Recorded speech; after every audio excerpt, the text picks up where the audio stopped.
पिछले एपिसोड में हमने देखा था कि वांग जब शांति से अपना कल्टीवेशन कर रहा था तो वहां पर डोंग जियान नाम का एक बंदा पहुंच जाता है जो वांग से मिलने के लिए आया था कि आखिर वो इतना ज्यादा अचानक में पावरफुल कैसे हो रहा है। लेकिन वांग यहाँ पर आने के बाद उसको उसकी औकात दिखा देता है। बहुत मारने की उसको जरूरत भी नहीं पड़ती, बस अपना वो एक ही अटैक क्या दिखाता है, 1000 सोल फॉर्मेशन वाला। उस बंदे की हालत खराब हो जाती है और वो वांग के सामने सरेंडर करते हुए अपना 1000 सोल वाला फ्लैग भी उसके हवाले कर देता है, जिस वजह से वांग तो बड़ा खुश हुआ था कि वाह क्या कमाल का फॉर्मेशन मैंने सीख लिया है। उसी के साथ साथ लियोमी भी आ चुकी थी वांग को चेतावनी देने के लिए कि कुछ बहुत बड़ी गड़बड़ होने वाली है, तो उसके लिए तुम्हें सावधान रहना पड़ेगा। वांग को उसकी बात पे जरा भी यकीन तो नहीं था, लेकिन फिर भी उसको डाउट लगने लगता है कि शायद हो सकता है ये सही कह रही होगी। जिसके बाद यहाँ से ये एपिसोड शुरू होता है। तो इस एपिसोड की शुरुआत में वांग फिर से अपना कल्टीवेशन करना शुरू कर चुका था। वो कह रहा था कि अगर मैं और ज्यादा स्पिरिचुअल ऑरा अपने अंदर एब्सॉर्ब कर लूँ तो मेरी जो सोल है ना वो और ज्यादा स्ट्रॉन्ग बन जाएगी। तो मुझे यहाँ पर अभी भी जितना ऑरा बचा हुआ है सब का सब मुझे अपने अंदर एब्सॉर्ब कर लेना चाहिए। क्या पता इतना ज्यादा एनर्जी मुझे आगे चलकर ना मिले। मेरे ख्याल से लास्ट स्टेज ही होगा मेरा। इसके बाद मैं जितनी भी मेरी पुरानी कल्टीवेशन थी ना सबके सबको रिकवर कर लूंगा और हो सकता है कि मेरे पास और भी ज्यादा पावर आ जाए। तो मुझे यहाँ से बिल्कुल भी नहीं रुकना है। जितनी वांग की तेज कल्टीवेशन उतनी ही ज्यादा उसको तकलीफ, जहाँ जहाँ वो कल्टीवेशन करते जा रहा था उसको तकलीफ भी उतनी ही ज्यादा होते जा रही थी। लेकिन वो सारी तकलीफें बर्दाश्त करता है। सब कुछ बर्दाश्त करने के बाद वो कंटिन्यू अपना कल्टीवेशन किए जा रहा था। उसकी फिजिकल बॉडी और उसकी सोल दोनों यहाँ पर अपनी पावर को रिकवर करने लग जाते हैं। इस वजह से वांग की सोल भी अब यहाँ पर काफी ज्यादा पहले से भी स्ट्रॉन्ग बन चुकी थी और इस तरह से वांग ऐसा लग रहा था कि उसने ट्रांसफॉर्मेशन ऑफ गॉड लेवल के अर्ली स्टेज को अचीव कर लिया, जो लेवल उसका इतनी बुरी हालत होने से पहले था। मतलब साफ था कि वांग की पूरी रिकवरी अब पूरी हो चुकी है। वांग कहता है मेरी कल्टीवेशन तो रिटर्न आ गई, लेकिन मेरी जो सोल की रिकवरी है ना वो बीच में से स्टॉप हो गई। मेरी सोल को और ज्यादा अच्छी तरह से रिकवर करने के लिए मुझे और ज्यादा स्ट्रॉन्ग स्पिरिचुअल एनर्जी की जरूरत है। जिसके बाद वांग की नजर उसी बीस्ट के ऊपर जाती है जो कि यहीं के एक फॉर्मेशन के अंदर रहा करता था, थोड़ी देर पहले जिसने वांग के ऊपर हमला भी किया था। वांग यहाँ पर बीस्ट को देख ही रहा होता है कि तभी वहाँ पर एक बंदा पहुंच जाता है जो कि कोई एल्डर वगैरह लग रहा था। वो यहाँ पर एकदम गुस्से में आया हुआ था और उसी बीस्ट के ऊपर हमला करने के लिए आया हुआ होता है। वो कह रहा था कि मैंने अपने एंसेस्टर से सुना है कि इस पूरे के पूरे इनर सेट के अंदर 3 ऐसे पीक हैं जिनके अंदर 3 खास जगह है और तीनों खास जगह के अंदर एक एक पावरफुल सोल फ्लैग को रखा गया है और हर सोल फ्लैग का अलग अलग बीस्ट जो है वो गार्डियन है। उसी तरह का एक सोल फ्लैग इस जगह पे भी मौजूद है जिसकी गार्डियन कर रहे हो तुम जो बीस्ट हो यहाँ पर। वो पिछली बार भी मैंने यहाँ का सोल फ्लैग निकालने की कोशिश की थी, लेकिन बीस्ट तेरी वजह से मैं नहीं कर पाया था ये। लेकिन पिछली बार की हार मुझे याद है, इसलिए मैं यहाँ पर पूरी तैयारी के साथ आया हूँ ताकि इस बार मैं वो सोल फ्लैग निकाल ही सकूं। मैं भी तो देखूं कि तू बीस्ट कितना ज्यादा पावरफुल हो चुका है जो मुझे इस बार हरा सकता है। इसके बाद वो जो एल्डर आया हुआ था वो अपनी पावर का इस्तेमाल करते हुए बीस्ट के ऊपर हमला कर देता है। एक बार बीस्ट यहाँ से हट जाए तो अंदर जो सोल फ्लैग रखा हुआ है उसे निकालना कोई मुश्किल काम नहीं होगा। लेकिन बीस्ट यहाँ पर अपनी पावर का इस्तेमाल करते हुए उस एल्डर के ऊपर ही हमला शुरू कर देता है। उसके सारे के सारे अटैक को वो यहाँ पर डिस्ट्रॉय किए जा रहा था, जिस वजह से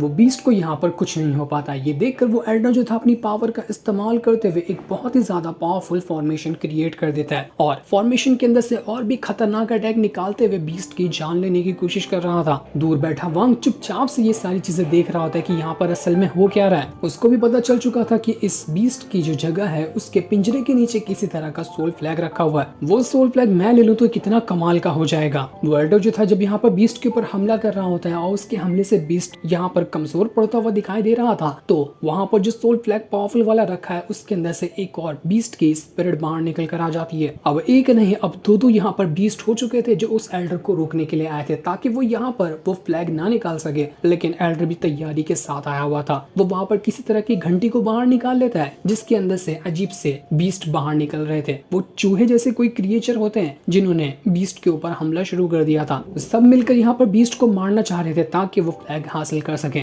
एल्डर कहता है कि बढ़िया, बहुत बढ़िया, लगता है कि मेरा प्लान कामयाब हो रहा है और ये बीस्ट यहाँ पर कमजोर पड़ते जा रहे हैं। अब फ्लैग लेने से मुझे कोई नहीं रोक सकता। लेकिन जैसे वो यहाँ पर फ्लैग को लेने के लिए ही जा रहा था कि तभी वहां पर से एक तीसरा बीस्ट बाहर निकल कर आ जाता है जिसने अचानक में ही ऐसा हमला कर दिया था एल्डर के ऊपर कि एल्डर की हालत खराब हो जाती है। एल्डर का अंचर पंचर ढीला हो चुका था। उसको यकीन नहीं होता कि यहाँ पर 3 बीस्ट कैसे आ गए। मैंने तो सुना था कि यहाँ पर सिर्फ एक ही बीस्ट है, लेकिन अब देखो यहाँ तो 3 बीस्ट है। आखिर ये फ्लैग कितना ज्यादा पावरफुल है जिसके अंदर 3 बीस्ट की सोल थी। क्या पता हो सकता है कि इसके अंदर चौथा भी मौजूद हो। अगर यहाँ पर 4 है ना तो मुझे लगता नहीं कि मैं इस फ्लैग को यहाँ पर ले पाऊंगा, इसलिए मुझे अपनी जान बचाकर यहाँ से भागना होगा। वो अपनी पूरी जान लगाकर यहाँ से भागना ही शुरू कर देता है कि भाड़ में गया, फ्लैग मुझे मेरी जान प्यारी है। लेकिन जैसे वो भाग रहा था तीनों के तीनों बीस्ट एक साथ ही उसके ऊपर हमला कर देते हैं। इस वजह से ऐसा लग रहा था कि अब जाकर वो बीस्ट जीत गए और वो एल्डर यहाँ पर मारा गया। यहाँ पर वो एल्डर की जान जा चुकी थी, लेकिन बीस्ट ने यहाँ पर खाली उस एल्डर को नहीं देखा था, उन्होंने वांग को भी देख लिया था। तो अब तीनों के तीनों बीस्ट पहुंच जाते हैं वांग की तरफ ताकि उसकी भी जान ले सके। लेकिन वांग अपने पावर का इस्तेमाल करते हुए तीनों के तीनों बीस्ट की हालत खराब कर देता। वांग कह रहा था कि किसी भी फ्लैग के अंदर ना मेन स्पिरिट एक ही होती है, इतनी ज्यादा नहीं होती जो कि 3-4 बीस्ट अंदर बाहर निकल कर आ रहे हैं। मुझे नहीं लगता कि जो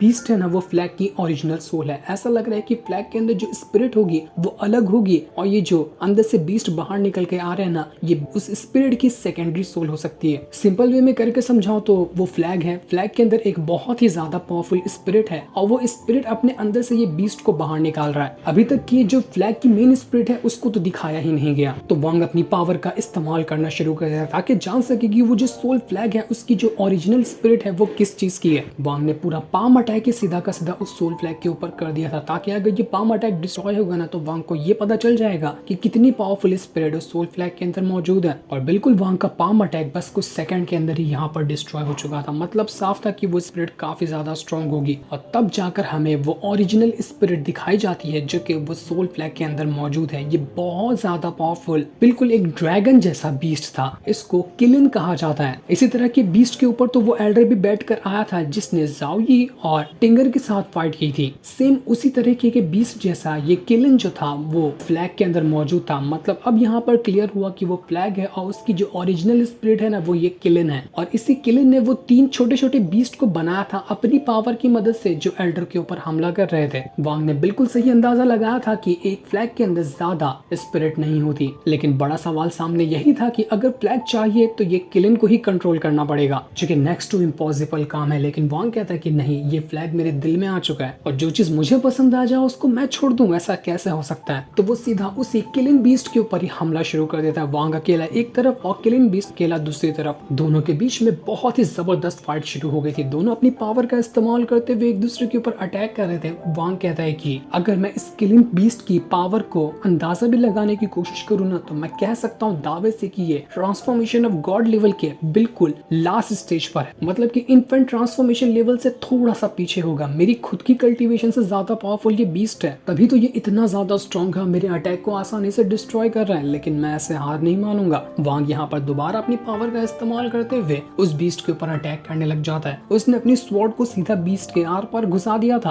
और वो उसकी पावर को एब्जॉर्ब करते जा रहा था ताकि एक बार वो मुट्ठी में आ जाए वांग के तो उसके बाद किलिन को भी कंट्रोल करना मुश्किल नहीं होगा। वांग एक के बाद एक करते हुए किलिन बीस्ट के ऊपर हमला शुरू कर देता है। मार मार कर उसने उसकी हालत खराब कर दी थी। इस वजह से किलिन बीस्ट जो था वो यहाँ पर अटक जाता है, वो हिल तक नहीं पा रहा था। वांग का जो भाला था उसके अटैक की वजह से वांग यहाँ पर अपने अटैक को रोकता नहीं, बल्कि जितना उसे मौका मिल रहा था वो उतना ही ज्यादा अटैक करता जाता, क्योंकि ऐसा मौका उसको दोबारा नहीं मिलेगा। लेकिन तब यहाँ पर बीस्ट एक और अटैक करके वांग को ही उड़ाकर दूर फेंक देता है, जो देखकर वांग भी भड़क चुका था। तो वो गॉड स्लेइंग चैरियट का जो बीस्ट होता है सीधा उसको ही बाहर निकाल लेता है कि भाई तू भी आ जा सामने और तू जाकर इस किलिन के साथ फाइट कर। तो वो गॉड स्लेइंग चैरियट का बीस्ट सीधा एक ही किक मारते हुए अपने सिंग से किलिन बीस्ट को उड़ाकर दूर फेंक देता है। ये गॉड स्लेइंग चैरियट का बीस्ट भी कम पावरफुल नहीं था। वांग यहाँ पर किलिन बीस्ट से कह रहा था कि अगर तेरी यहाँ पर ओरिजिनल बॉडी होती ना तो तू सवाल ही नहीं पैदा होता कि मैं तुझे हरा सकता था। लेकिन मेरे लिए सबसे अच्छी चीज यही है कि तू सिर्फ एक स्पिरिट फॉर्म में मौजूद है जो कि इस सोल के अंदर फ्लैग जो है उसमें रहता है। जिसका भी ये सोल फ्लैग होगा ना, सच में उसने तेरे साथ फाइट करके तेरी स्पिरिट को सोल फ्लैग के अंदर डाला, वो इंसान बहुत ज्यादा पावरफुल होगा। थोड़े बहुत अटैक खाने के बाद किलिन बीस्ट जो था वो यहाँ पर कमजोर हो चुका था और अब यहाँ पर वांग के सामने आ जाता है वो फ्लैग जिसके अंदर ही किलिन बीस्ट की स्पिरिट मौजूद है। और वांग ने इससे पहले बनाया था ना 1000 सोल वाला फॉर्मेशन और डोंगजियान से जो फ्लैग लिया था उसके अंदर 1000 सोल मौजूद थी। लेकिन नहीं, ये जो फ्लैग अभी वांग को मिला था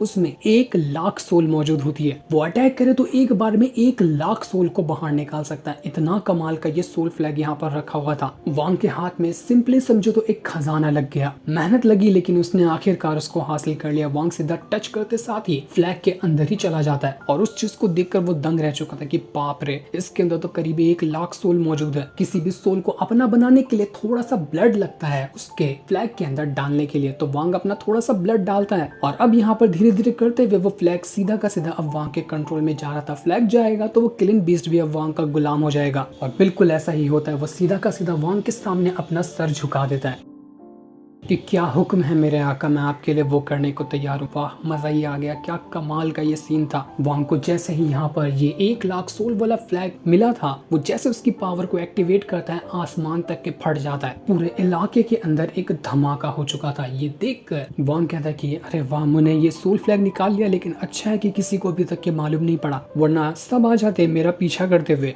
तो ये मेरे लिए सबसे बेस्ट चीज है। मुझे अभी जाकर वो जो जेड स्लीव है उसको भी ढूंढना है, वो लेता हूँ। कमाल का फ्लैग तो मेरे हाथ लग ही गया और इसके बाद मैं यहाँ से कल्टी मार लूंगा। इसके बाद वांग आगे बढ़ते बढ़ते उसी जिनशी नाम का जो बंदा था जिसके बाद दूसरा वाला जेड स्लीव है उसकी गुफा के अंदर पहुंच जाता है। जिनशी वांग को देखकर हैरान कि तू अनजान इंसान, तू कौन है और तू मेरी गुफा के अंदर क्या करने के लिए आया। लेकिन वांग यहाँ पर पूरे एटीट्यूड के साथ आकर खड़ा हुआ था और उसके चारों तरफ उसका ऑरा फैला हुआ होता है। वांग कहता है कि देख, मेरे पास बहस का टाइम नहीं है, इज्जत से कह रहा हूँ कि तेरे पास जो जेड स्लीव है मेरे हवाले कर दे, मैं तेरी जान बख्श दूंगा।